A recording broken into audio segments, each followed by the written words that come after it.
ఆశ్చర్యకరుడైన దేవాతి దేవునికి స్తోత్రములు.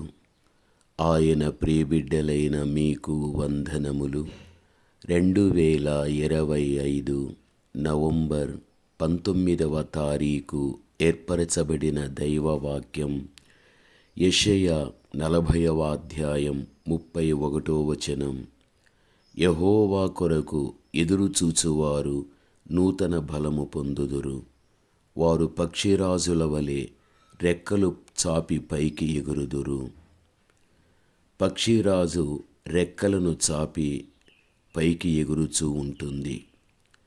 ఎగురుటకు ముందు తగిన వాతావరణం కొరకు కూడా కనిపెడుతూ ఉంటుంది. గాలి తీరును గమనిస్తూ కూడా ఉంటుంది.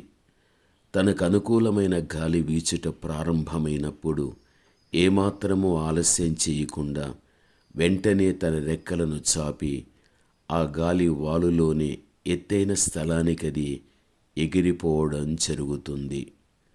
ప్రభువునందు ప్రియమైన వాళ్ళారా, మన జీవితములో శ్రమలు, శోధనలు సంభవించినప్పుడు మనము దేవుని ఎదుట కనిపెట్టువారుగా ఉండాలి.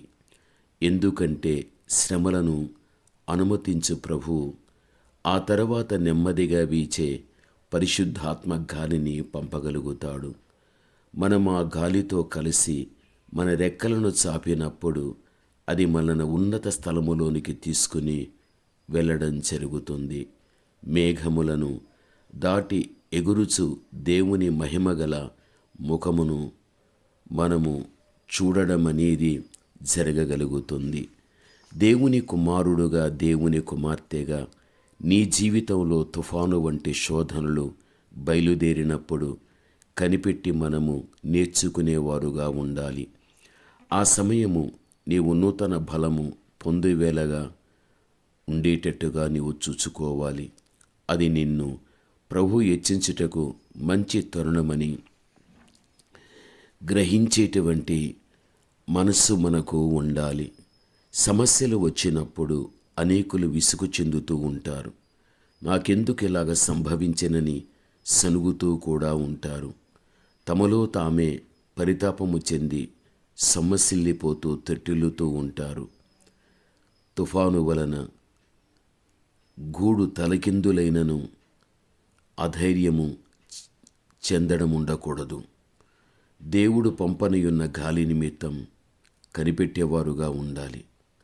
అది బహుగా హెచ్చించడం అనేది జరుగుతుంది.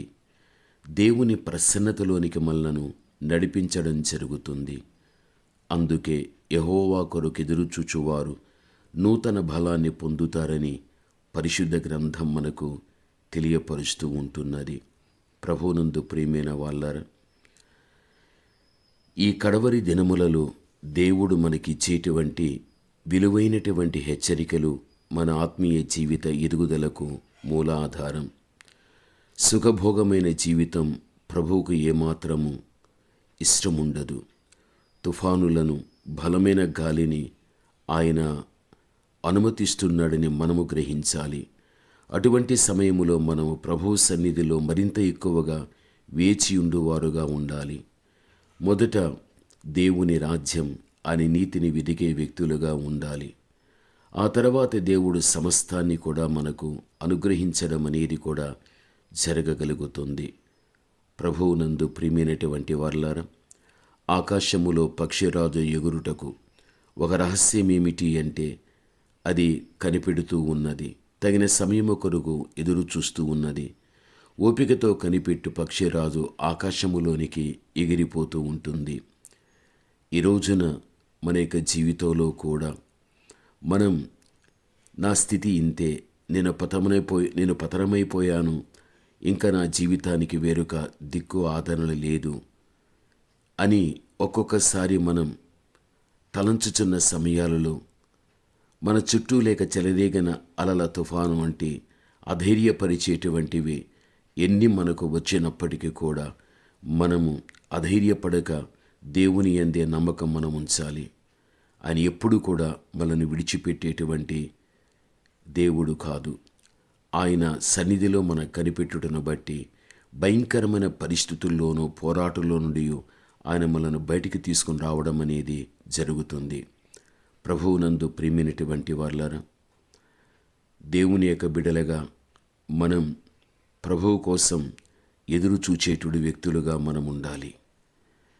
తప్పనిసరిగా దేవాతి దేవుడే మనకు అన్ని విధములు కూడా సహాయం చేసి మనను ఒక ఉన్నతమైనటువంటి స్థాయికి దేవుడు తీసుకుని వెళ్ళడం జరుగుతుంది. బలమైన గాలి వీచినప్పుడే తన రెక్కలను చాపుచున్న పక్షిరాజు వేగముగా పైకి ఎగిరిపోచూ ఉంటున్నది. తుఫానులో చిక్కుకోదది.